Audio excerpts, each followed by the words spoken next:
Hello, everybody, and welcome to the Dissecting Fiction podcast. I'm Vinny Murphy. And I'm Christian Cutlick. And today on the show, we're going to do another one of our unstable Reactor episodes where one of us is forced to watch or listen or engage in some sort of media that we're not familiar with by the other one and then react. Today's topic is a film from 2009 called The Marc Pease Experience. Christian, I'm going to take a good amount of time here to tell a little bit of a story. And I think your reaction is going to be interesting, especially after hearing the story of this movie. Well, okay, before you do that, let me tell you what little I do know, because finding this movie was kind of hard. It was like, I had to stumble upon, here's a bunch of, people that are famous now, but were not that famous back then. Outside of, Ben Stiller, who's kind of always been perpetually famous since, 2000. And I found out about, who directed this, and that's, a really weird cameo to find out about. But besides that, I know nothing. I have to imagine there's some wild story about how this got made, because it just feels so random, the people they got together for this. It's interesting, and you're showing your youth there a little bit by saying Ben Stiller wasn't relevant until 2000. But just to give a little bit of outline, also I want to address something where you said this is impossible to find and you wouldn't know who had it. I literally have it sitting on DVD on my shelf right now. I can see it here. It's right next to the Marine and Manborg. I'm going to tell a little bit of a story here about this movie. And what, like you said, one of the first things you notice is the cast. It's not B-listers in any way. It is Marc Pease is played by Jason Schwartzman, who at this point had already done Rushmore, which is what really made him a big deal. He would have done Slackers, which is not as well known, but a pretty big cult hit too. You have Anna Kendrick as Meg, Marc Pease's girlfriend. We'll get into the story as we go through this, and Ben Stiller as John Gribble, the music teacher, and we'll explain that as well. So a really good cast. Also, a couple of others snuck in there. The one that comes to mind for me is Kellen Coleman. She would go on to do a lot of really good work, sort of all over TV. Biggest thing that pops into my head for her was The Newsroom.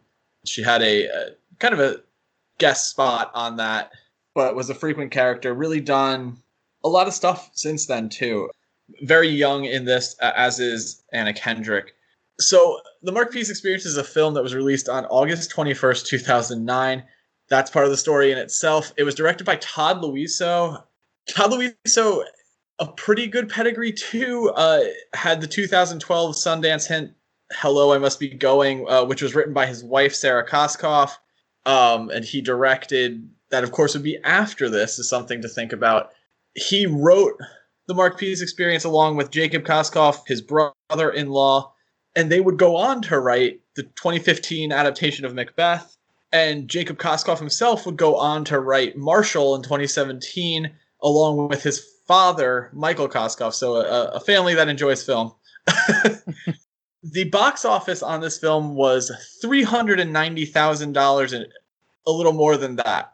That's weird, considering this is a Ben Stiller film, considering that, really anything he would be in would typically get a pretty wide release. This had a release on 10 screens in 2009, leading to this abysmally low number, a number that really could not be helped at that point. Here's why. The Marc Pease Experience was released through Paramount Vantage. Paramount Vantage had come out of the old Paramount Classics label and was basically designed to make films that would be innovative, award nominee type stuff. It's evident here because what you really kind of have ultimately is the quirky comedy that the early 2000s loved to laud, with the right people. It's got Ben Stiller, it's got Jason Schwartzman in the lead, Anna Kendrick. What ends up happening is they shoot in early 2007. They do realize that they're going to have to go back and do some reshoots. Nothing too crazy. Todd Luiso commented on this, that they just really wanted to punch it up, which for a comedy isn't a big deal. The problem is in November of 2007 until February of 2008, the Screenwriters Guild went on strike, so they couldn't do any of this extra shooting. They're able to get back shooting in the spring, and by the time they're done, Paramount Vantage collapses in June. Basically what happened to Paramount Vantage is, like I said, they were this sort of award-focused label. If you look on your shelves, you might see Paramount Vantage on movies like No Country for Old Men, There Will Be Blood, Marie Antoinette.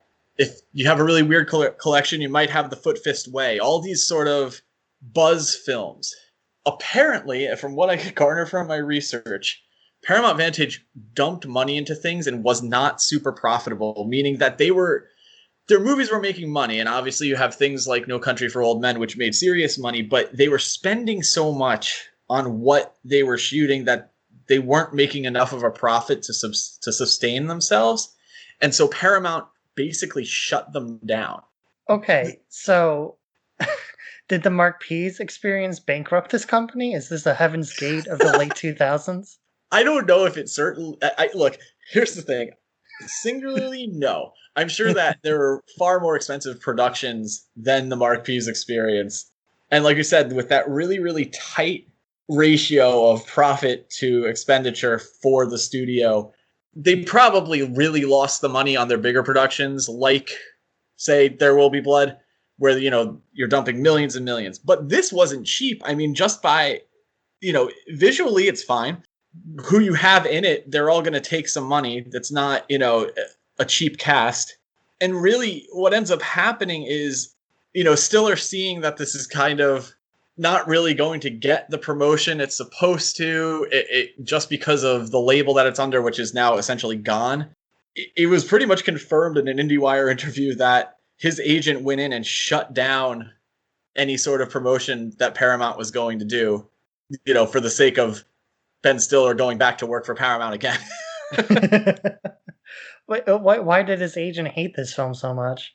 I mean, I think that's something we can discuss. I don't know. I think it had more to do with if the film was a flop, which with all the chaos at the studio, it probably would be, just because it wouldn't reach anyone.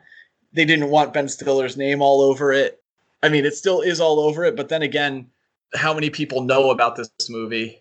I think that was really it, is they didn't want the studio pushing it as if it was going to be the next There's Something About Mary. Okay, the story is coming together in my mind now, and this is making a lot of sense why I didn't really find much about this movie at all. Because when I tried to look up the trailer on YouTube, just to find out what the fuck this is, it didn't have a trailer, it was just a clip from the movie. It was the first 5 minutes of the movie. And that doesn't help clarify anything what this movie's about. Yeah, I wouldn't doubt that there was no trailer if they were essentially only doing a test screening when they put this out. And by the way, I also looked, in the research, I found that the screens that this was on were not New York and LA. It was just sort of random places. Like they really did, like, how do you kill a movie? This is how you kill a movie. And, my argument going into this is, it's not really that bad of a movie, especially compared to some of the things that have been released with big marketing campaigns. No, yeah, it's. I mean, I kind of went into this kind of completely blind. Like even it. So I had no idea what to expect. I knew in some level it was a comedy. I mean, the title kind of tells you it's a comedy. I thought it was going to be more Hamlet too. I got more Pitch Perfect, but like a very serious Pitch Perfect, which was odd. Yeah, let's, I think we can start to go through the plot a little bit. So let's say, I think this is a nice spot too.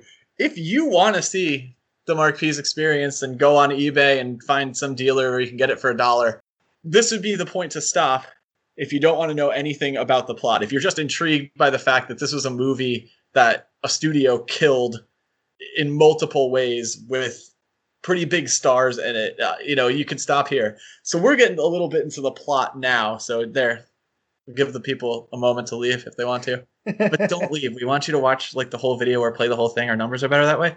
Yeah. So put it on mute and leave it on in the background or something. Yeah. Just mute it and then like go on eBay and look for it. That would be my advice. There you go. I guess I'll try to recount the plot. There's not much going on here, but from what I can recall of this movie, it's that there's a character named Mike Pease, and 8 years ago, he was starring in a version of The Wiz, and he was playing the Tin Man. And when he was about to go out perform, he balks and just leaves. He runs out of the theater. And his music teacher, Ben Stiller, gets very upset with him, and he holds that grudge over Mark Pease for the rest of his life. But during that time, when he was about to go out and be the Tin Man, Ben Stiller's character basically said, "You're in a great a cappella group. I would love to record your a cappella group's album." And Mark Pease, still thinking that 8 years later, thinks that Ben Stiller is going to record his a cappella group's album.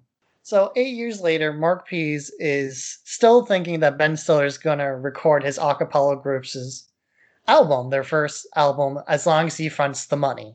So Mark Pease is thinking that he's gonna sell his condo that his grandmother used to live in, use that money to front the album, and have Ben Stiller's character basically use his production abilities to help make that album.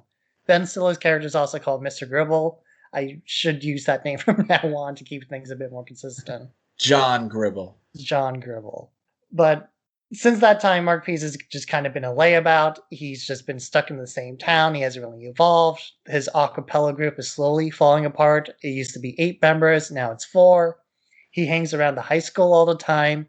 He's dating a high schooler, and most of the film takes place on the night of the production of The Wiz, which Mr. Gribble is putting up. And Mark Pease's girlfriend is going to be in the production, so Mark Pease's plan is to show up with the money, go to Mr. Gribble and ask him to produce his album. And that's kind of most of the film, is just Mark Pease is trying to get the money and sell the condo. The one big thing is that he finds out that Mr. Gribble has been having relations with Mark Pease's girlfriend, who is played by Anna Kendrick. That's pretty much the plot. There's a couple of things that I want to pull out specifically of like the progression of it. So you have Mark Pease is supposed to be 16 when he's in the production of The Wiz. They make a very brief reference to that. So that would set him at about 24 years old, as in most of the movie. It also implies to me that it's not so much that Gribble is holding a grudge against Mark Pease. It's just that he's trying to build him up like you would a kid. And then, he thinks it's like ridiculous that this guy still thinks that this is true. I don't think it starts off as much of a grudge. We can get into that because there is a line later where they imply that it might be, but that could just be Mark. So 8 years later, he is now dating a senior who, let's keep our fingers crossed, is supposed to be 18. And I mean, the lines get kind of blurry there. That's probably another thing we've had. I think that's part of the big reason this got suppressed is that Mr. Gribbo's Ben Stiller's character is dating somebody that probably was underage for a bit.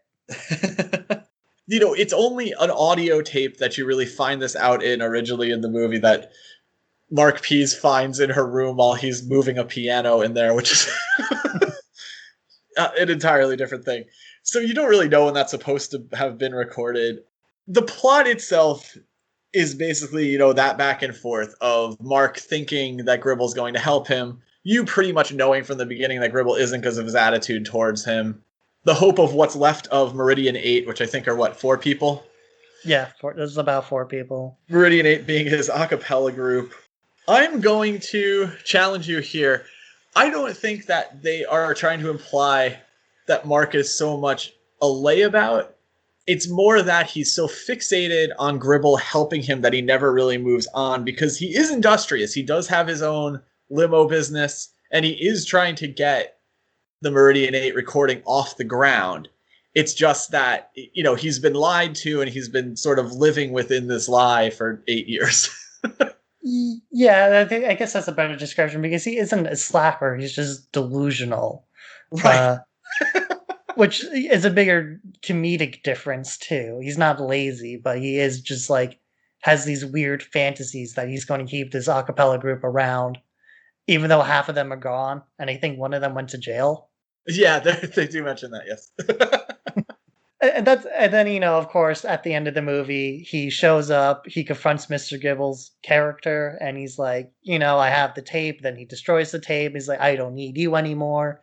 Mr. Gibble's like, fine, I was just lying to you in the first place. Like, move on. And Marc Pease does move on. He stars in the play after That's the one of the actors breaks his leg, literally. yeah, that's like one of the more sort of, I think, actually better written parts of the movie is that interchange where he has this tape that proves that Gribble's been having this affair with the student Meg. He doesn't want to expose it, not for Gribble, but to protect her, which I like. It's a nice touch. The sort of big moment for Mark comes during the play that is in the middle of running while you're watching a large portion of the third act. And the young actor playing the Wiz hurts his ankle, and Mark is the only person around who knows the entire part, so he performs the entire song for the Wiz. Not the song he would have performed as the Tin Man. That would have been Born on the Day Before Yesterday. We can get into the differences between the Wiz film and the Wiz stage play later, but uh, he does that successfully, and that kind of ends up freeing him of this tie to Gribble. And then the movie really ends where you see him in Chicago performing as a nightclub act where he seems to be having a wonderful time and is getting a very good reception. Yeah, and that's most of the film. They never address what happens to Anna Kendrick's character. I think she also too moves on. Her plot's kind of put on the back burner for a lot of this. Yeah, it's really like underlying theme for her. But this is where you kind of see where a studio like Paramount Vantage would have invested in it, because her character has kind of an interesting arc where she's not really happy being with Mark. That's expressed multiple times.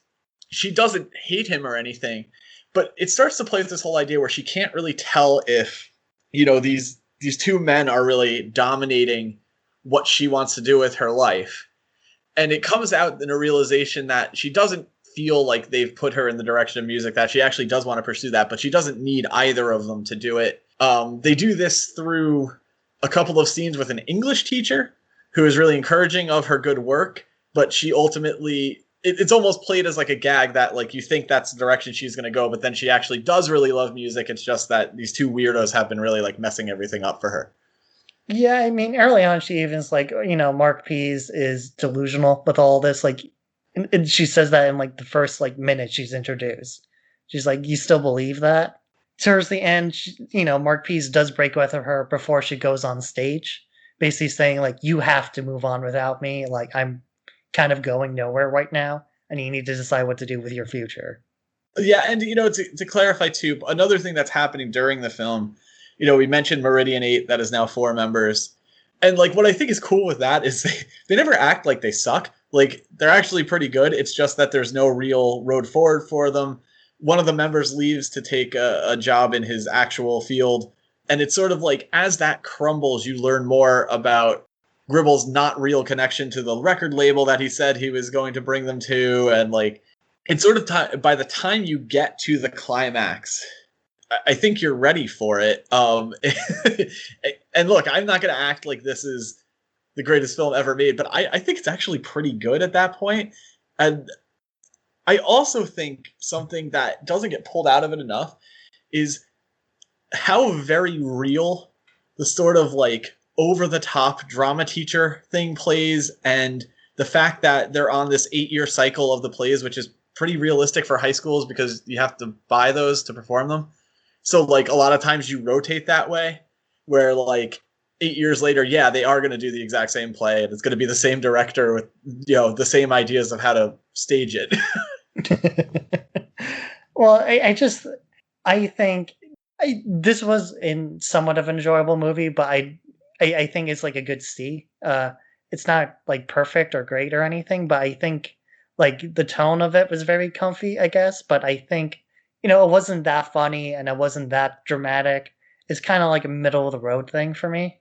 Yeah, I think for me, a lot of it had to do with, first of all, I was involved in a production of The Wiz in high school. So Oh, immediately when I saw that opening scene, I knew exactly where in the play it was. I, I knew exactly what song he was going to have to sing. And him running out was like, that was funny in a way to me. It grabs you. I think another hook on it is the music. I think they do a really good job with it. Obviously, Anna Kendrick over the years has, you know, shown that she is that sort of triple threat where she can sing, act. I mean, I guess she could dance. Does she dance at anything? I don't know. she dances a little in Pitch Perfect, but There you go. that was another thing I was going to say. There's not a whole lot of like music in this. Like there is a whole play and everything, but like I know I'm comparing this to Pitch Perfect a lot, but I think it's just because Anna Kendrick's in it, and it's just funny seeing her do like an early version of that film franchise. I feel like there is the way I see this is it's a quirky early 2000s comedy with the music injected into it instead of it really being a musical. But like the music they have in it is all, first of all, for the Wiz, it's all the real music. And then the songs that they get access to are pretty impressive. Like they're not like scraping the bottom of the barrel. It seems like they had carte blanche to really pick the music they wanted to. I think there's a scene where like Gribble is trying to take control of the production and he breaks into Pippin and sings the entire song. Like it's it's interesting. I don't know. I think they nailed a lot of the characterizations, even if the movie itself isn't perfect. It's also only like 84 minutes on screen, so you can't really complain about much. No, I think so. Is there any like parallels between this and the actual Wiz outside of just like I guess Mr. Gribble being kind of like the wizard? Yeah, I think that it's funny you say that. I think that is the main parallel. Certainly, the idea of the protagonist gaining confidence and being able to strike out on their own. I think that's a lot of the Dorothy theming there. And I think to a certain extent, you have Meg go through that exact same arc in a lot of ways, and like it's not played up as much. Obviously, Jason Schwartzman is the star and the title character, but yeah, it is. I think if you're going to draw a real parallel, it has to be Gribble. I don't know if you have to even draw that parallel, just because I was around a lot of theater people through high school and college, and they just really kind of nailed the attitude. No, no, I think the attitude of it was very funny. It was very nostalgic for me too, like that kind of weird high school experience. Like everyone Right. felt pretty natural. Good job on the casting in that part too. Even the kids who have minor roles, everything feels really like valid. Like it doesn't feel it doesn't it never it has that quirkiness that like wannabe uh Napoleon Dynamite, you know, I guess saying Rushmore sounds redundant when it's Schwartzman in it, but like that sort of like it's a little weird. It's like the real world, but with like that little twist. Plus, it also has musical numbers. This was a lot more grounded than both of those, which is I guess why like even if this wasn't like heavily suppressed because Ben Stiller's character is arguably not very good no matter how you cut it. Uh, We can go with creepy. Even if everything was legal, it's still creepy. yeah, extremely creepy. Even if this wasn't like suppressed because of all that, I think even then I think it wouldn't have been very successful either. Yeah, I would agree. I think it just would have had a better shot of finding a cult audience. Not unlike a lot of comedies. Comedies tend to do well when they have enough promotion, even if the theatrical runs aren't great. Like Austin Powers bombed in theaters, got big on video, and then the next two are huge hits. It's not that there's a sequel to be built out of the Marc Pease experience, but I think it had the potential to really have a following like Slackers does, where it's it isn't a huge movie. It isn't a movie that comes up all the time, but enough people know about it to refer to it. This case, it's just like this hidden movie. And this is funny. I'll just say this at this point. The reason I saw this movie in the first place is I used to go to Big Lots a lot. And I would look for the movies that were like $2 that had names that I'd never heard of, and I would just buy them. I mean, a couple of my friends did that just so we had weird stuff to watch. And I will tell you, I have found some real winners in there. I was wondering how you discovered this because this is like a really obscure movie that nobody like references because like I think they see this movie, they're like, well, I have a better version of this already in like my catalog somewhere. Yeah, I can't remember if I bought this one first or if my friend Bob bought this one first. We probably watched it at the same time for the first time, regardless. But I've watched it easy 20 times. It's become like a comfort movie for me where like I don't have to pay attention to it, so I'll just put it on. That makes sense. I can see this being like a Sunday afternoon movie or something where you're like cleaning the house. Yeah, it's that kind of thing for me. I would say along with there's a couple of discoveries in the last like 15 years, like tape heads, um, things like that.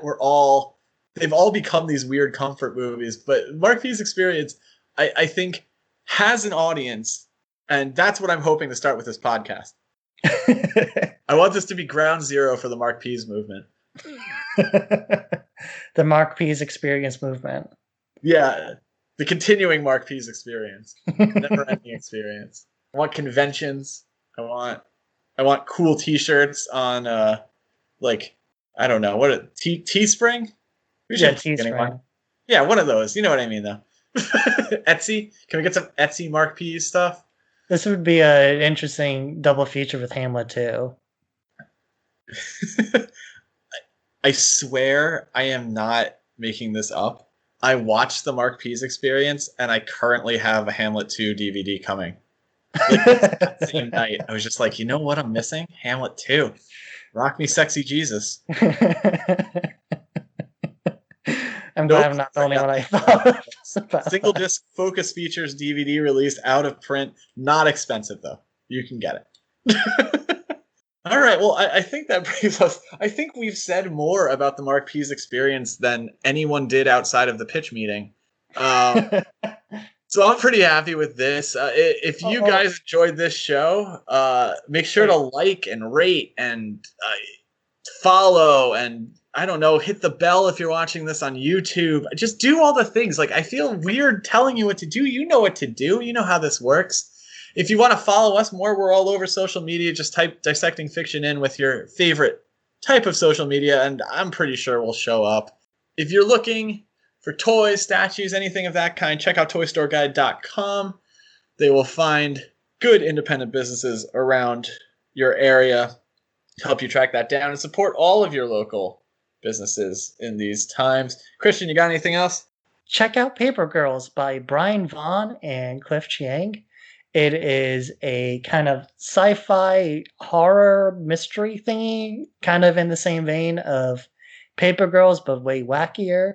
It's a neat comic book. I just got volume 3 for my collection about a couple days ago. Looks nice on my shelf. And Cliff Chiang's art is among my favorite. Got into it because of the New 52 Wonder Woman stuff. Excellent. Yeah, Cliff Chiang, always solid. Vaughn, pretty good too, right? Yeah. He's made some money.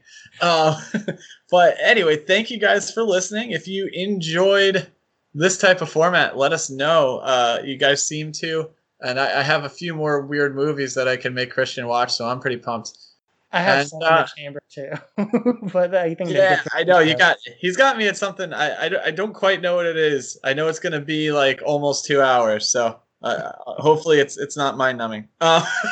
But I'm Vinny Murphy, and I'm Christian Kutlick, and thanks for listening.